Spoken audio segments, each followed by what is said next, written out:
Donar un libro es un hecho de paz y una oportunidad para que nuevas historias, otras historias, lleguen a los territorios más afectados por el conflicto armado y la inequidad en Colombia. Todas y todos podemos ayudar a que la paz se siga escribiendo en el Bajo Cauca, en el Catatumbo, en el Pacífico Nariñense, en el Chocó y en el Guaviare. Territorios que sufren graves tragedias a causa de la violencia armada. Únete y dona un libro nuevo o en perfecto estado para que el poder transformador de la lectura llegue a los niños y niñas, jóvenes y adultos de las zonas que más lo necesitan.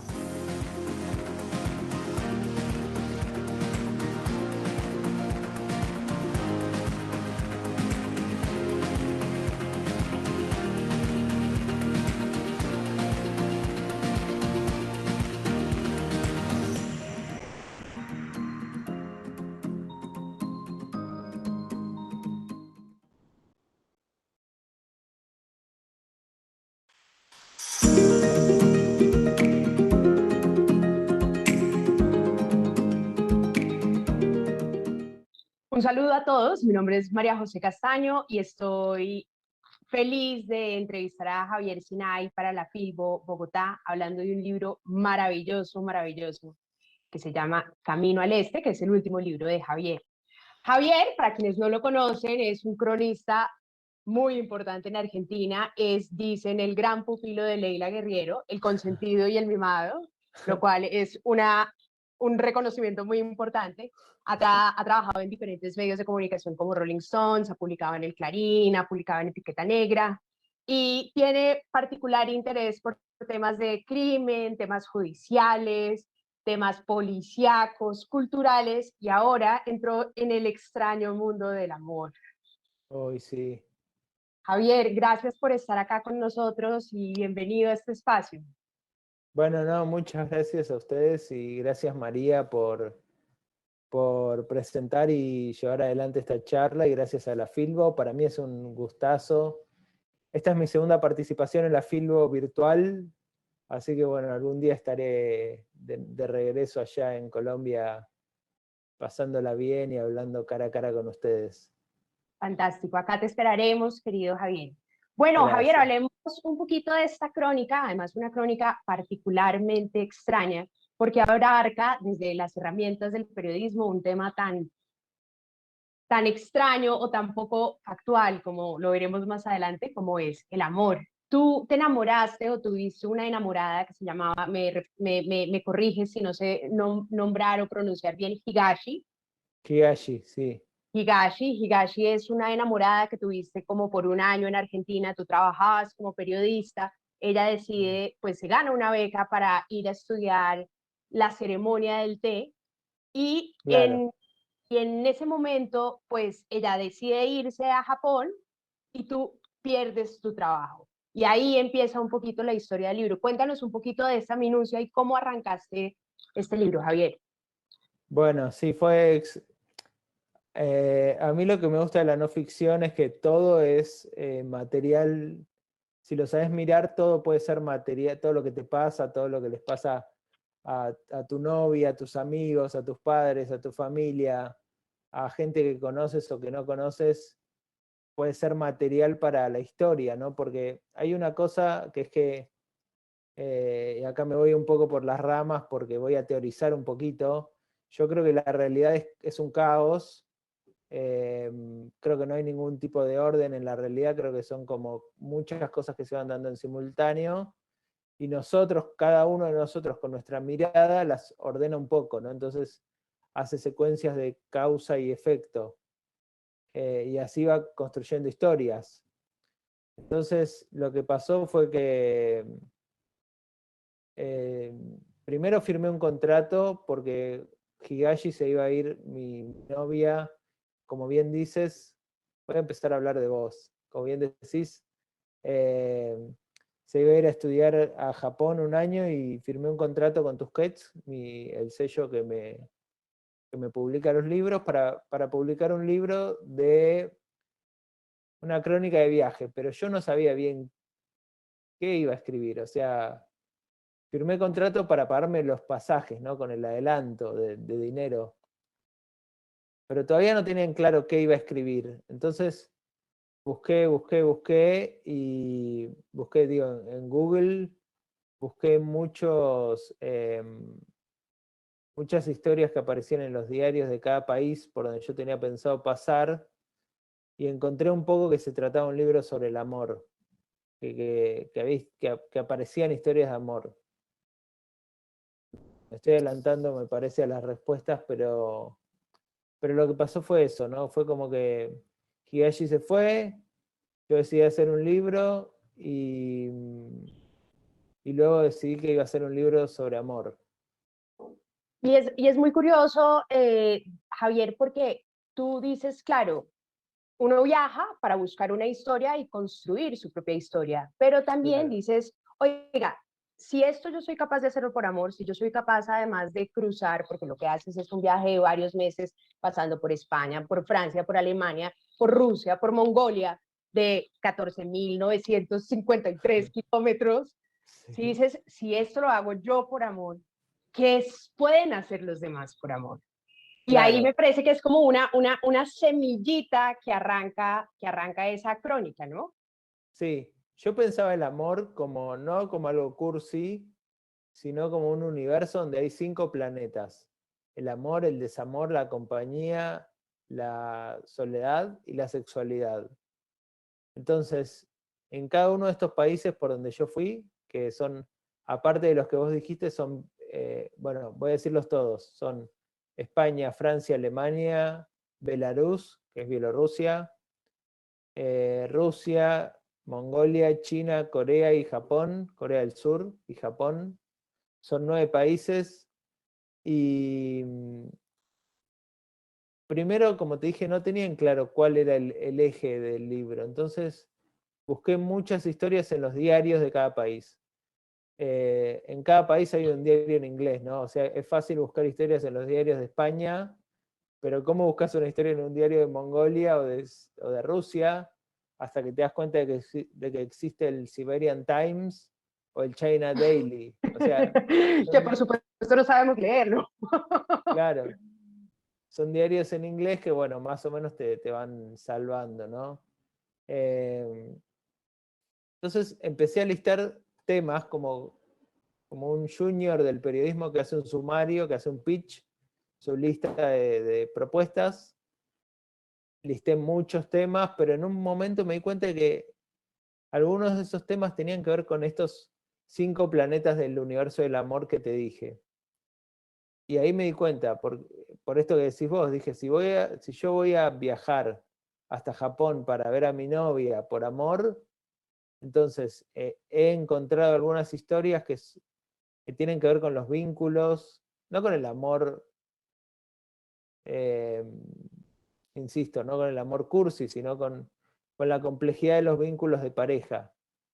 Y, y bueno, me di cuenta de que ese tenía que ser el libro y ahí empecé a enfocar para ese lado y a buscar más historias de ese campo, ¿no? De ese universo. Claro, por ejemplo, cuando Javier pasa por París, descubre una pareja de esposos que tienen un hijo que hacen pornografía y hacen pornografía hasta en las Claro. fiestas. Después Bueno, vas, eso fue en Barcelona, porque lo que me pareció es que para mí la fórmula era la siguiente, era encontrar historias de amor o desamor, o bueno, este universo que te dije, amor, desamor, compañía, soledad y sexualidad, ese tipo de historias, pero que fueran además representativos de cada país, entonces, o de cada ciudad por donde iba. Entonces, en Barcelona, que es donde encontré a esta pareja que hace shows de sexo en vivo, o sea, tienen sexo delante de gente en fiestas. Barcelona para mí es una ciudad muy hedonista, donde hay mucho disfrute, mucho placer. Los turistas están todo el tiempo como pasándola bien y cometiendo excesos para pasarla bien. tiene una tradición liberal muy fuerte con el anarquismo, con los artistas, con Dalí. Tiene la Sala Bagdad, que es un cabaret que empezó en el franquismo, es un cabaret muy importante, muy famoso, donde hay parejas que tienen sexo en vivo. Y de hecho yo en otro viaje había notado que había una pareja de Rob Diesel, que es un sueco, y su chica, que no me acuerdo el nombre, y que tenían sexo en vivo. Entonces para mí ese era el punto, ¿no? Era como, quiero entrevistar a estas dos personas, porque si yo estoy hablando sobre el amor, alguien que tiene sexo delante de la gente me puede decir, y que además son pareja, me tiene que poder decir algo sobre el amor. Bueno, no quisieron hablar conmigo, pero descubrí que en Barcelona había 5 parejas en total que hacían sexo en vivo delante de la gente y me pareció increíble. Yo vivo en Buenos Aires y acá no hay nadie que haga eso, ¿no? Entonces, finalmente encontré a Joey y a Johanna y Ezequiel, que eran más underground y tenían sexo en vivo en fiestas del mundo del circo, ¿no? Como de los malabaristas. O sea que para mí era importante que cada historia hable del lugar donde estábamos, ¿no? Que hable de algo del amor y de algo del lugar. Me pareció muy curiosa la relación entre los gángsters y los criminales y el amor, porque obviamente en uno Claro. de estos quería que me contaras por qué escogiste como esa relación tan, cuando asesinan a este personaje porque le cuenta a su novia que Claro, él eso ya es se quiere salir de esa banda. bueno, eso es en Ekaterimburgo, en Rusia. Perdón, Ekaterimburgo es la primera ciudad rusa. Pasando los Urales es donde empieza Asia, la Rusia asiática. Y es una ciudad industrial que durante el estalinismo fue una ciudad secreta. Había muchas ciudades secretas, esto significa que eran ciudades donde la gente no podía parar o detenerse o entrar, porque tenía fábricas de militares, ¿no? Y se dice que todavía las tienen y que son fábricas subterráneas que venden ahora a Irán, a Cuba, ¿no? Como a todos ese tipo de países. Bueno, eso es Ekaterimburgo. Cuando cae la Unión Soviética, toda Rusia se llena de mafias. Fue un momento muy convulsionado y Ekaterimburgo, que era una ciudad lluviosa, en los Urales y muy industrial, tuvo una guerra entre 2 bandas mafiosas. Yo lo que sabía es que en los cementerios de Ekaterimburgo había lápidas fascinantes, maravillosas, obras de arte, donde la lápida tenía una ilustración del muerto, no una escultura, sino una ilustración, ¿no? O sea, era una lápida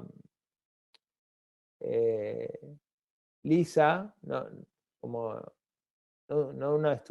insisto, no una escultura, sino una lápida, pero tenía un dibujo muy bien logrado del muerto. Y sabía que los cementerios de Ekaterimburgo eran famosos por eso, y porque los muertos eran mafiosos que aparecían dibujados como en actitudes jactanciosas, con llaves de auto y que atrás se veía un Mercedes-Benz en el dibujo, ¿no?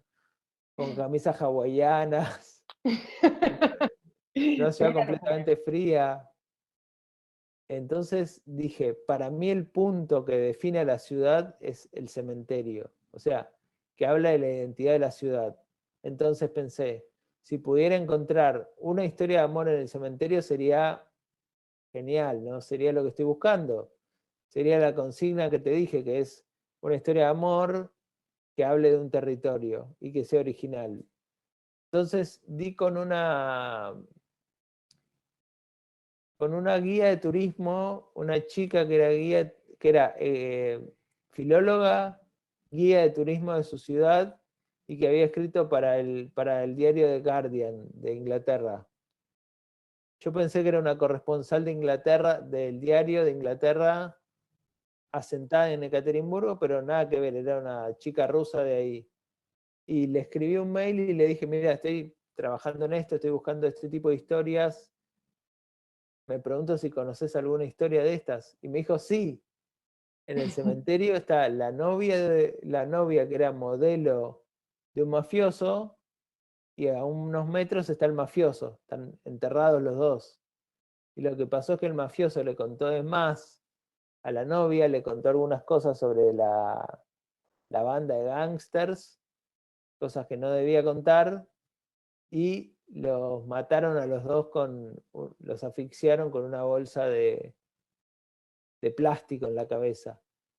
Entonces dije, ese es el tipo de historia que necesito, ¿no? Porque es una historia de amor muy dura, o sea, con un final muy tremendo, muy brutal, y que terminan en el cementerio, que además es un lugar que define un territorio, que define a Ekaterimburgo.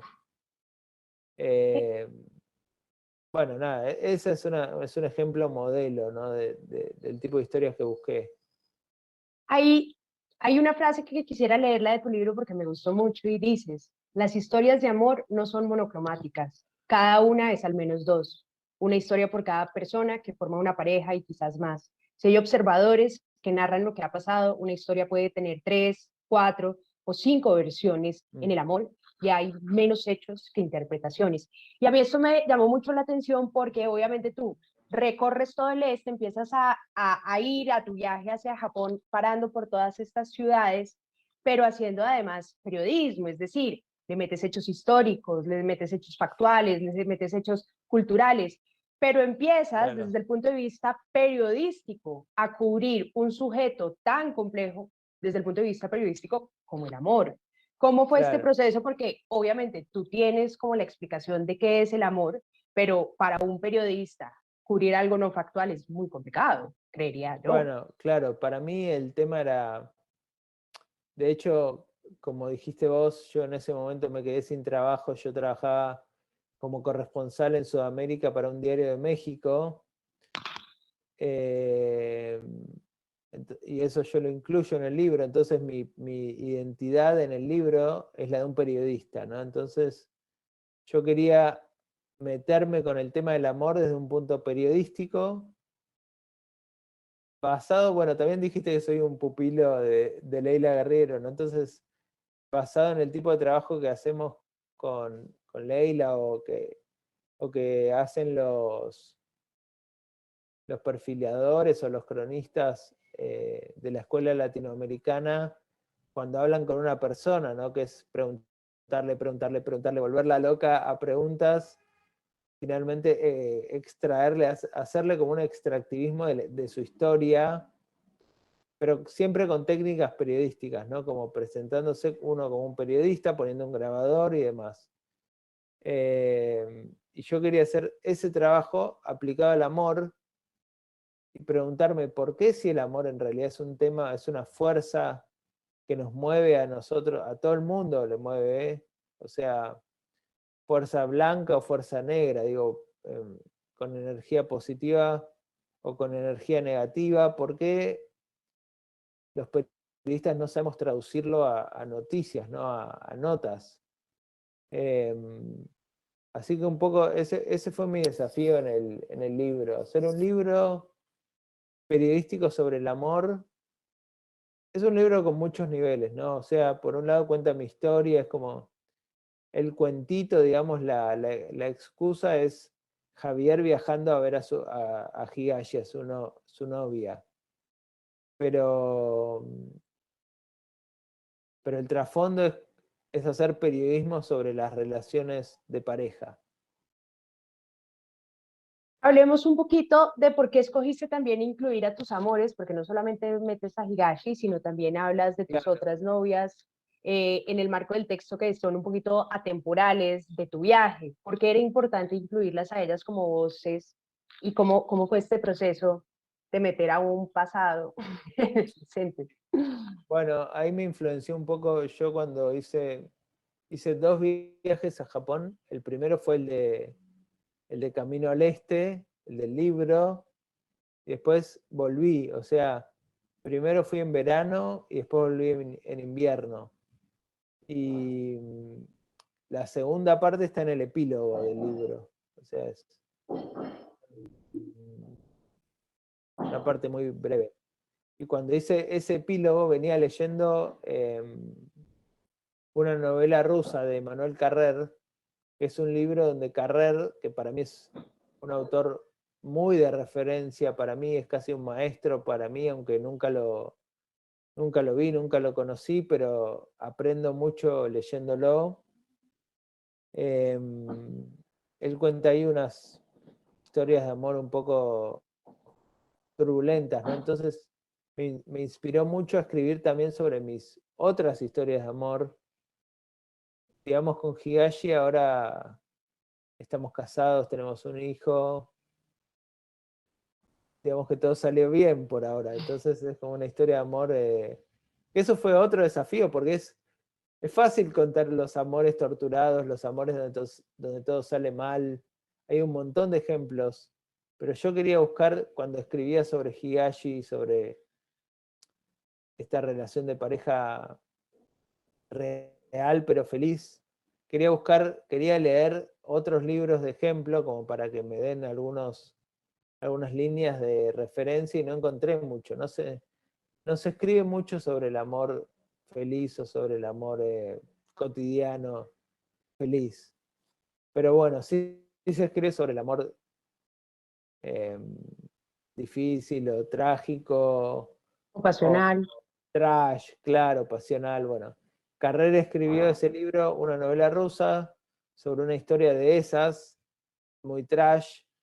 Yo la leí en el vuelo de regreso de Japón, de mi segundo viaje, que no fue este vuelo largo, sino que fue un viaje, como te digo, en invierno me tomé un avión y volví, y dije, tengo que escribir sobre mis otras historias, las que terminaron mal, las que me hicieron sufrir, las que fueron confusas, porque eso también es parte del amor. Y yo pensé, si estoy escribiendo un libro del amor periodístico, porque para mí era un libro periodístico, mis propias historias de fracaso son un insumo para este libro. O sea, no puedo contar el amor de nuevo, lo que te dije antes, no puedo contar solo el amor feliz. Es un planeta, es un universo de 5 planetas donde está el amor y el desamor.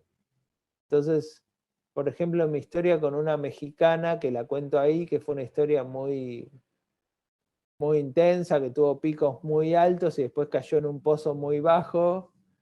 Es para mí, digo, la conté porque me parecía un ejemplo excelente de lo que son los vínculos de pareja hoy en día, ¿no? O sea, una mexicana vino a Buenos Aires, nos conocimos, chateamos 5 meses, nos entusiasmamos, vino un mes y salió todo mal y pensábamos que iba a salir todo, no funcionó nada.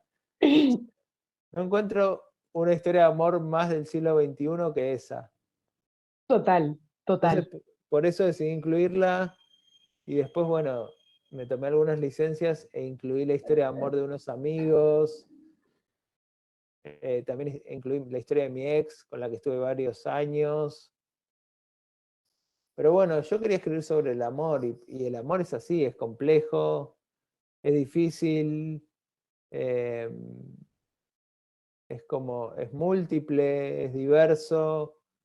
Me parecía que, que abrir mi propio maletín de historias tenía que ver con eso, ¿no? Con ponerlo en función de las historias, no de las historias de amor, sino del universo de lo que es el amor. Por Bueno, eso, Javier, y te quería también preguntar con respecto al amor, ¿cuál ha sido tu influencia de los textos amorosos, entiéndase por poesía amorosa? Porque obviamente no creo que fuera un tema al que estuvieras muy, muy afín, o si lo era, quiero saber cuál fue tu lectura previa para abarcar este sujeto.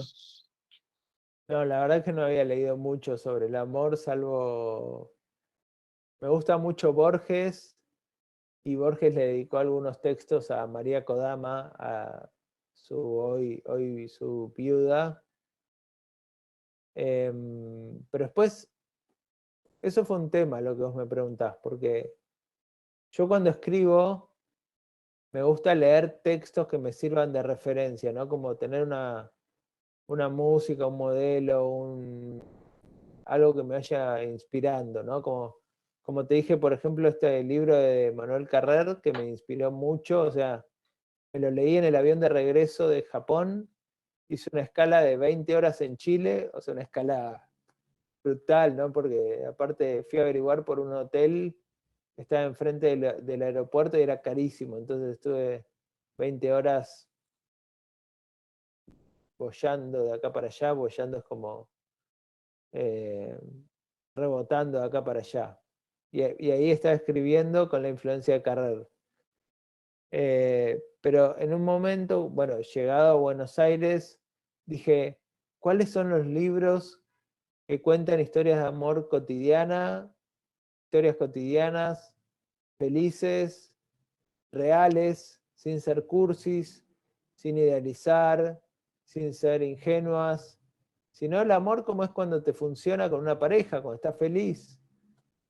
No hay muchos de eso, hay muy poco de eso, no encontré casi nada. Los dos libros que me sirvieron fueron Di su nombre, de Frank Goldman. Frank Goldman es un periodista amigo de John Lee Anderson, ¿no? Como de esa escuela de cronistas de guerra, que él de hecho había escrito un libro sobre la guerra sucia de El Salvador hace mucho tiempo, con el que se hizo un nombre entre los autores. Y Di su nombre es la historia de una novia que tuvo, que creo que se casó incluso, mexicana, mucho más joven que él, que muere con el golpe de una ola. O sea, una cosa ridícula, ¿no? Como Con el golpe de una ola del mar. del mar, claro, la golpeó mal y son esas cosas que hay un momento cuando pasa eso que un sastre o alguien así, como que estaba trabajando en el velorio, le dice, resignación, señor, resignación. Ay, no. Son esas Qué cosas que horror. no tienen explicación, ¿no? Pero él cuenta muy bien en ese libro su historia de amor con ella. Una historia de amor cotidiana, feliz, bueno, etc. Y el otro libro es de Yasmina Reza, que es una escritora francesa, que se llama Felices los Felices, que también es una novela sobre historias de amor más o menos cotidianas. Y después lo que había era un montón, o sea, como se diría en inglés, toneladas de libros de historias de amor trágico, freak, trash, eh, claro, mucho más divertido, ¿no? Mucho mejor condimento para escribir. Pero yo quería escribir mi historia con Higashi, que era una historia de amor feliz. Bueno, así que más o menos lo intenté.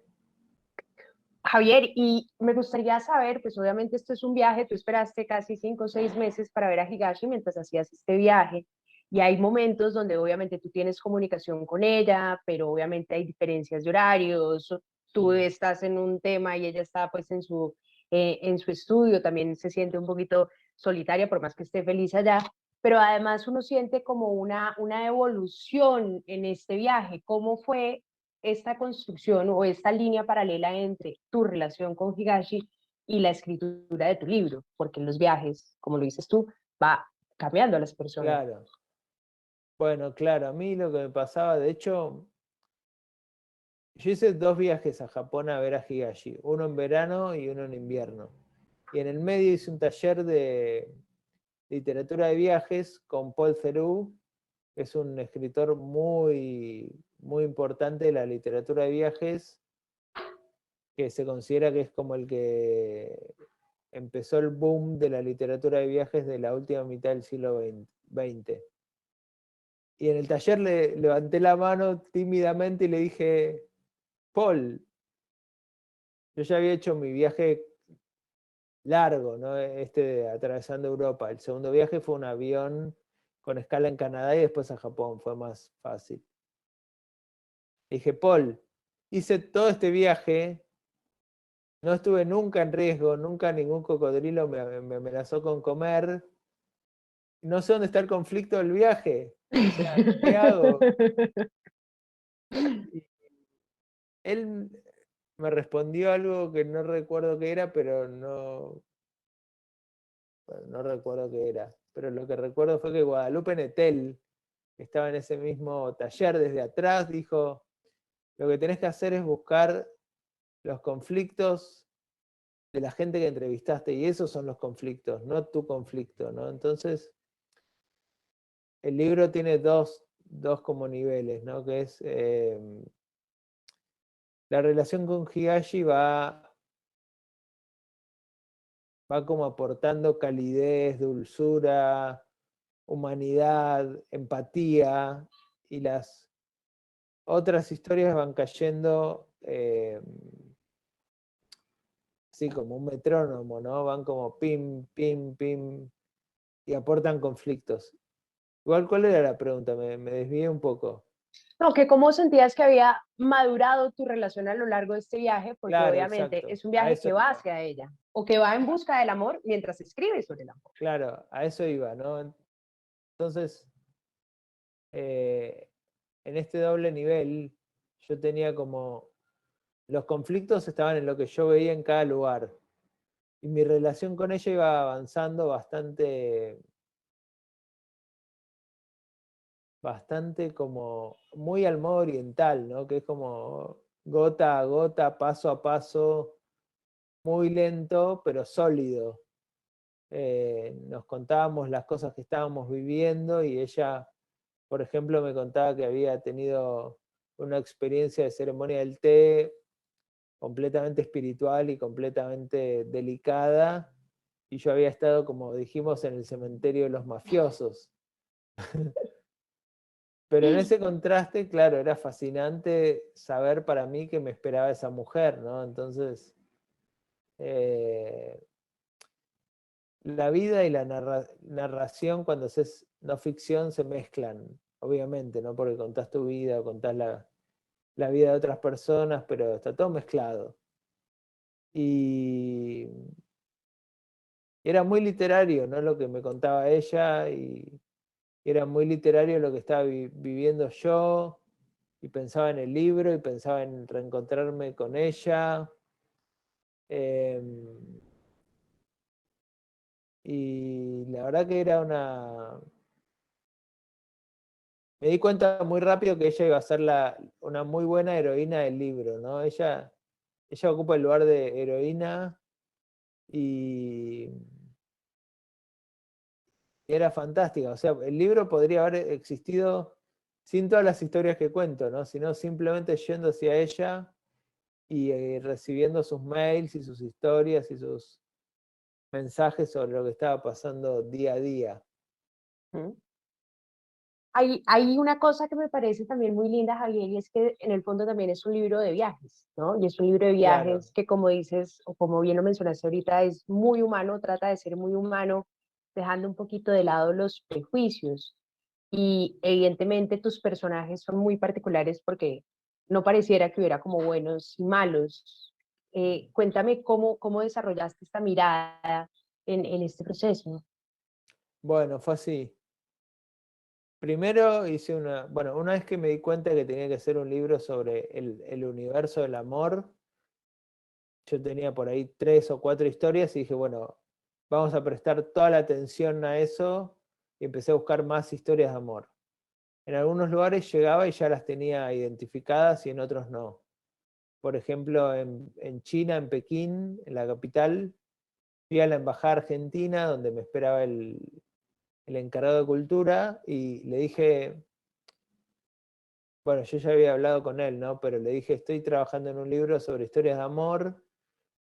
¿Cuál es la historia de amor que representa o sea, por dónde pasa el amor acá en Pekín? Pues, Es una pregunta muy rara. es una pregunta muy difícil.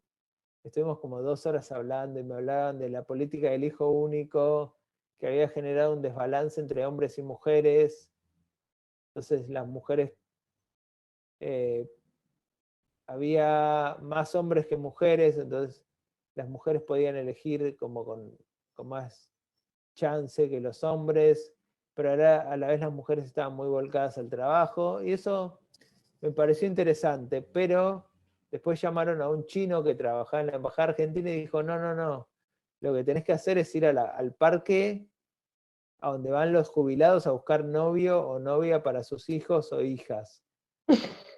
Y eso me pareció espectacular, ¿no? Porque van con un currículum, intercambian currículum, hablan y si tienen suerte los hijos se llaman por teléfono y tienen una cita.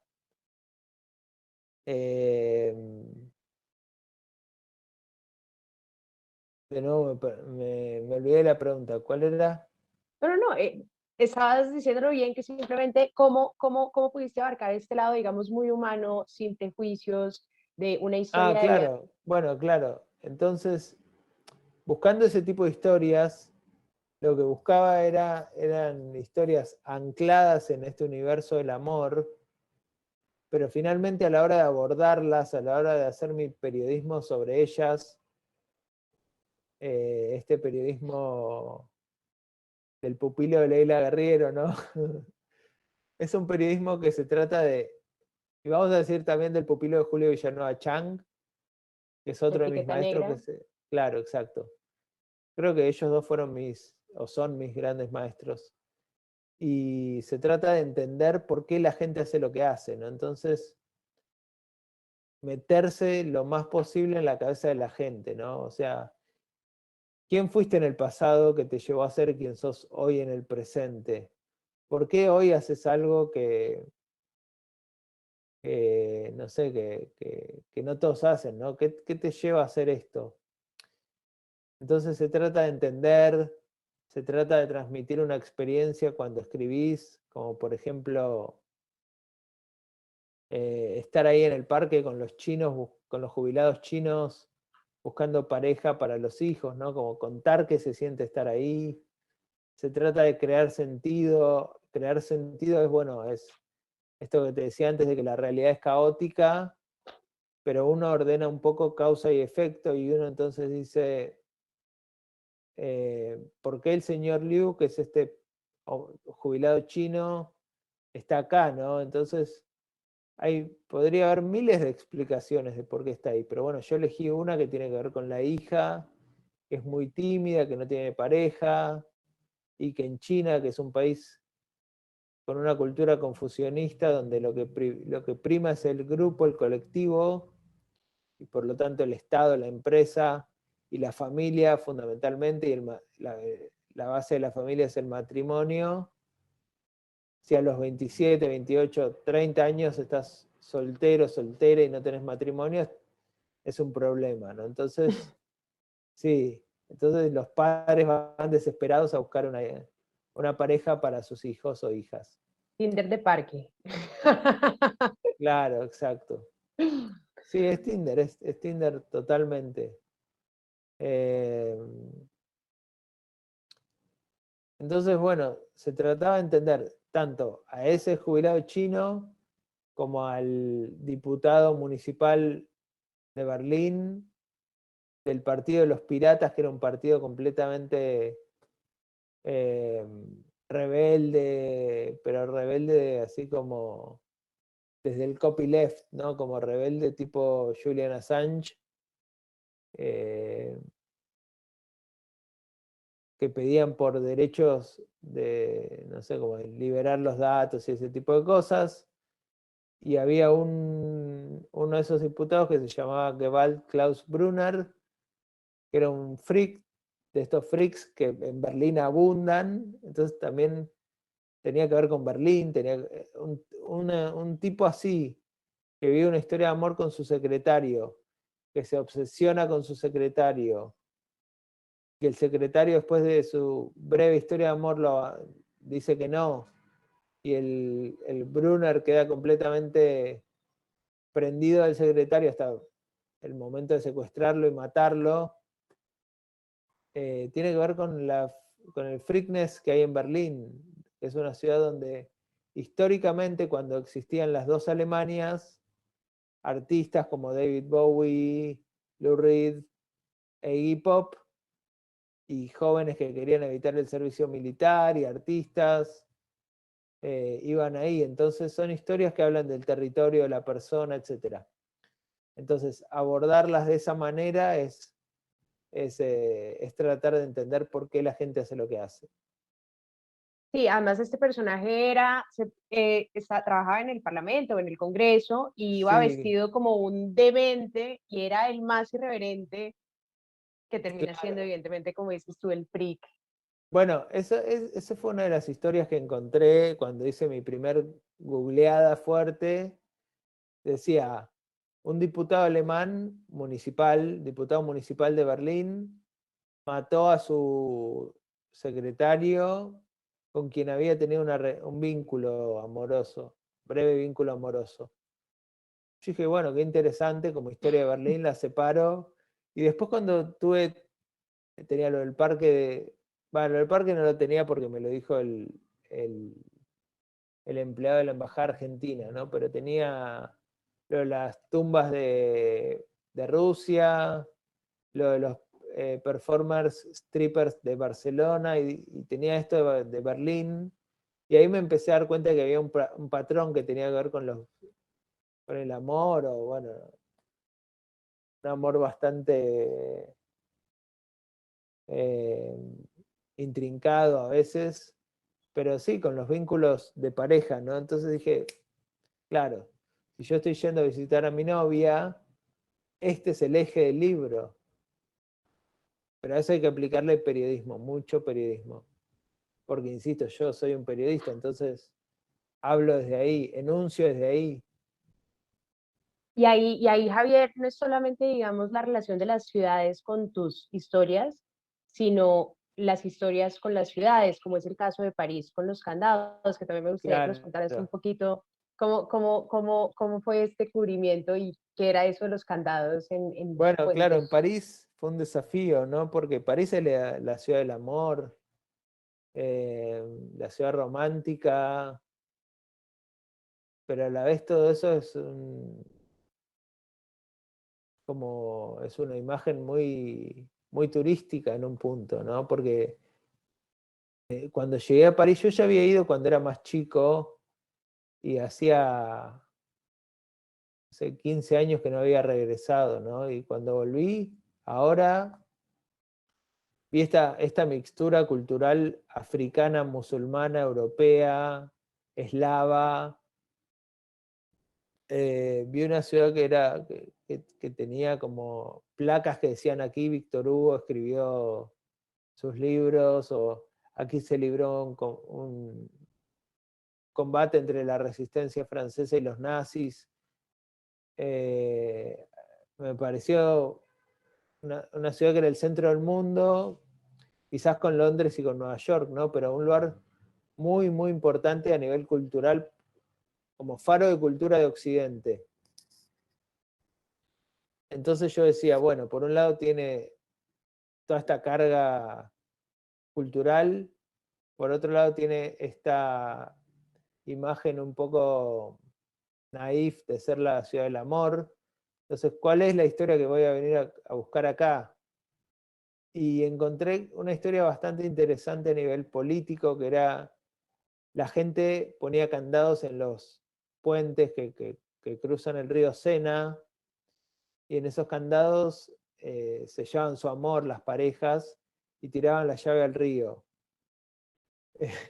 Y lo que pasaba es que después de algunos años, esos puentes que eran de la era napoleónica estaban a punto de derrumbarse porque había 20 toneladas de candados y el río estaba completamente poluido por las llaves que se oxidaban, obviamente, y que generaban una basura de hierro en el lecho del río.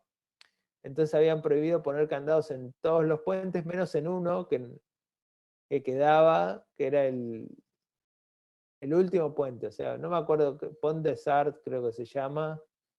Era el último hay varios puentes, este era el último. Entonces dije, bueno, voy a ir a ver qué veo ahí, ¿no? Que voy a ir a pasar un día ahí y a ver qué pasa. Y a la vez encontré que había dos mujeres estadounidenses que estaban haciendo la campaña eh, Unlock Your Love, algo así creo que era, para que la gente deje de poner candados. Entonces, me pareció interesante hablar con ellas, que por un lado pensé qué atrevimiento, sos estadounidense y venís a hacer una campaña acá a París, pero finalmente resultaron bastante como, bueno, hablé con una, no con las dos, como bastante convincentes a nivel argumentativo.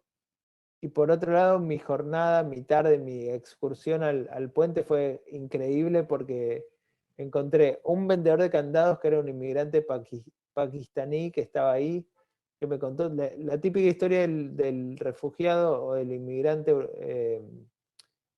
que desde Asia llega a París, ¿no? O a Europa, que es, salí de Pakistán, atravesé todo, como todo Medio Oriente, llegué hasta Grecia, estuve 2 años trabajando en Grecia, desde ahí logré entrar medio clandestino a Europa Occidental, terminé en París y ahora vendo candados con forma de corazón a los enamorados.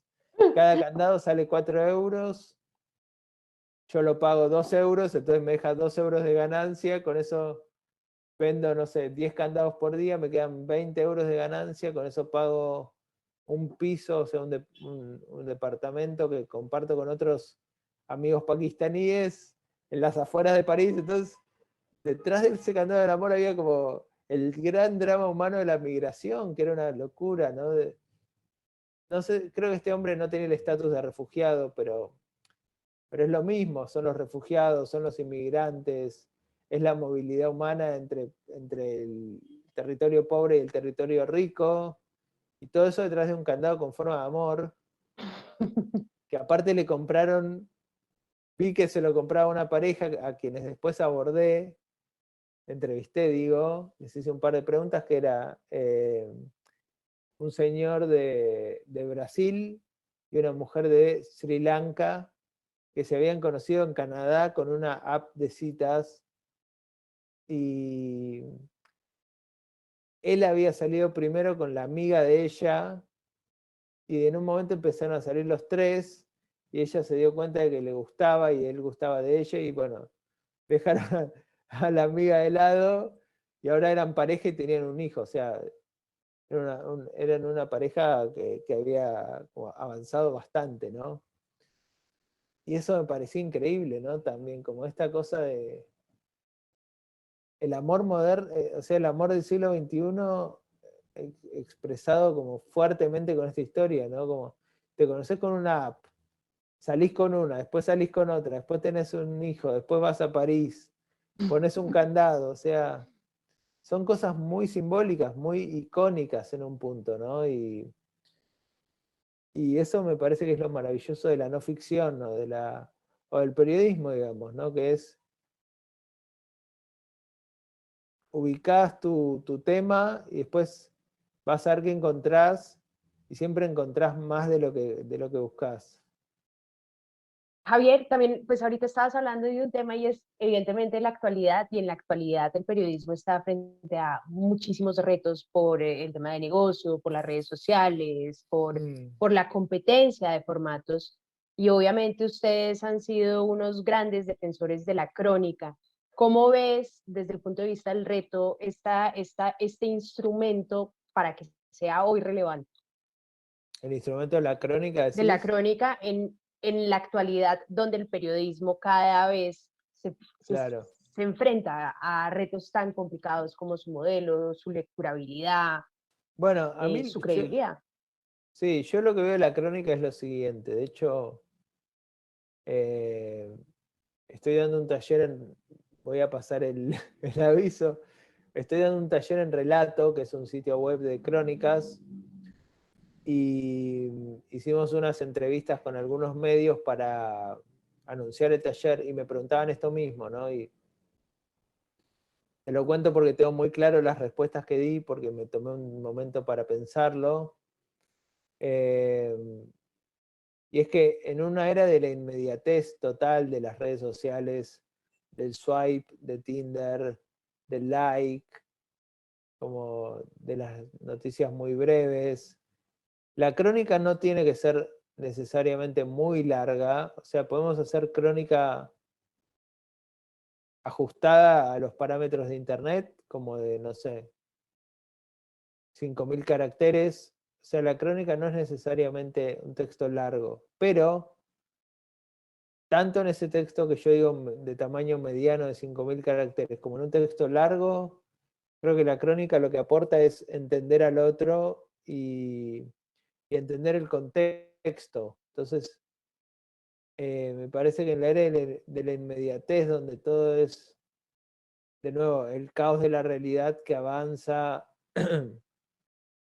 y que uno tiene que interpretar para poner una cadena de causa y efecto, o sea, para entender qué cosa llevó a otra, la crónica ayuda a eso justamente, ¿no? A crear empatía entre las personas, a entender al prójimo, eh, a crear sentido sobre lo que pasa, a entender el mundo que te rodea. Entonces, me parece que también para mí la mejor crónica se refugia en los libros hoy en día. Hay mucha más crónica en libros que en los medios de comunicación o que en los sitios web, pero la crónica en los sitios web no necesita ser larga, puede ser un poco más breve, pero lo importante de la crónica es combinar una buena investigación con una buena escritura que resulten en esto, en hacer sentido de lo que pasa y en entender al prójimo. Increíble. Oye, Javier, y hablemos un poquito pues obviamente estás en el país de los cronistas, Caparrós, Leila, que ya hemos dicho que No, pero el país de estuvo. los cronistas es Colombia, la Fundación Gabo. Bueno, digamos que sí, compartamos el título. Sí. Pero cuéntanos un poquito sobre esa influencia y cómo has hecho esta carrera, porque la crónica sigue siendo pues un género muy debatido. Cuéntanos un poquito de esa influencia de estos grandes contigo. Bueno, yo tuve la suerte de... Mi primer libro se llama Sangre Joven y se publicó en 2009 y son crímenes de jóvenes cometidos por otros jóvenes, 6 crímenes con el que yo buscaba contar retratar mi generación, que es la de los nacidos en la década del 80, y salió en 2009 en Tusquets, porque Sergio Holguín, que es un novelista que estaba como editor de la colección, a quien yo conocía, me preguntó si yo tenía una idea y yo tenía esa idea y le gustó y bueno, funcionó. Después Sergio se fue y como directora de esa colección vino Leila Guerriero. Y con Leila escribí Los crímenes de Moisésville, Poe Stone y Camino al Este. Entonces tuve la gran suerte de hacer taller con Leila sin pagarle, ¿no? Y sin ir al taller, ¿no? Como que aprendí muchísimo con la edición de ella, libro a libro. De hecho, hoy cuando escribo para ella, para algo que ella me va a editar, me imagino muchas de las cosas que me puede llegar a pedir, como por ejemplo que muestre el avance del tiempo en una historia, ¿no? Como una escena ocurre el lunes, otra escena ocurre el miércoles, etc. O que muestre que la gente no sea solo cabezas parlantes, ¿no? Como en los noticieros, que es un presentador que habla, sino que, bueno, la gente cuando te da una entrevista se toma un café, se sirve, habla de una manera, le suena el teléfono, etc. Los Esas son, detalles que le dan la claro, vida. esas son cosas que aprendí con Leila, con Julio Villanueva Chang de Etiqueta Negra. Él da unos talleres muy buenos, pero muy buenos que te cambian la vida. Si estás muy metido en la escritura de crónicas y si venís escribiendo de un modo automático, como sin pensarlo mucho, haces un taller con él y te das cuenta de que tenés que pensar lo que escribís. Y bueno, por esas cosas de la vida y de la suerte terminé convirtiéndome en su productor acá. O sea, él tiene productores en cada lugar, como él arma talleres independientes y necesita a alguien que lo ayude a armarlo. Entonces hice muchos talleres con él, hice como 5 y siempre fueron muy buenos. Me olvidé tu pregunta de nuevo. me fui por las ramas. No, no, estabas respondiendo bien. ¿Cómo había sido como tu influencia con estos grandes cronistas entre Leila? Pues pienso Claro, que tal vez Caparrós, porque lo mencionas varias veces en el texto, pero obviamente claro, sé que no, Leila es claro. más influyente en tu carrera. Bueno, con Leila trabajé, con Chang trabajé, pero después considero que tengo algunos maestros porque a esta altura ya, yo leo nada más no ficción, no leo ficción, no leo novelas, o no leo novelas de ficción, sino que leo novelas de no ficción porque me interesa mucho ver cómo arman los grandes maestros, cómo arman sus textos y los colegas en qué andan, ¿no? Entonces, los colegas pares, digo. Entonces ahora leo con un ojo muy crítico y como que voy viendo la ingeniería de párrafo a párrafo, ¿no? O sea, qué escena te lleva a qué reflexión y luego a qué, o sea, qué descripción, ¿no? Como voy viendo. Y en ese sentido considero que tengo otros maestros con quienes nunca hablé o con quienes nunca tomé una clase. Por ejemplo, Caparrós. Con Caparrós hablé, pero nunca tomé una clase. Bueno, sí tomé porque fui relator en un taller de él, de la Fundación Gabo, taller de libros periodísticos. Y yo era relator, o sea que tenía que escribir de qué se trataba, ¿no? Pero ser relator es como ser un testigo, no es que tomas una clase. Pero, por ejemplo, pienso en Emmanuel Carrère, el gran autor francés. O pienso en Pico Iyer, que es un autor de literatura de viajes que vive en Japón, nació en Inglaterra, se educó en Estados Unidos y es hijo de indios. Era una gran mixtura cultural. Entonces, Carrère y Pico Iyer para mí son dos maestros míos, sin duda, aprendí mucho de ellos y nunca hablé con ellos, pero aprendí leyendo sus libros, ¿no? Entonces, bueno, creo que tengo la suerte de tener estos grandes maestros, algunos más cercanos, otros más lejanos, pero creo que uno tiene que elegir a sus maestros y crecer con las oportunidades que te dan o que te dan si son generosos y si te dan una clase o una ayuda, y si no te conocen con los libros que tienen, ¿no? Como leerlos con un ojo muy crítico y ver cómo, por ejemplo, para escribir sobre, como te contaba, sobre el amor, una novela rusa de Carrère me sirvió como modelo, pero totalmente, ¿no? Como la analicé casi párrafo a párrafo. Y entre hacer un taller presencial con Carrère y leerlo con tanto detalle, bueno, hacer un taller debe ser mejor, pero no creo que haya tantísima distancia. Bueno, no, Javier, yo creo que abarcamos muchos de los temas. Definitivamente este es un libro maravilloso que, como dices tú, tiene muchas capas y se lo súper recomiendo leer a todos los lectores que tienen afinidad por la novela, porque tiene muchas herramientas que, si bien es no ficción, pues es muy sabroso de leer. Muchas Y, gracias. y bueno, y muchísimas gracias por acompañarnos en este espacio y bienvenido siempre, Javier.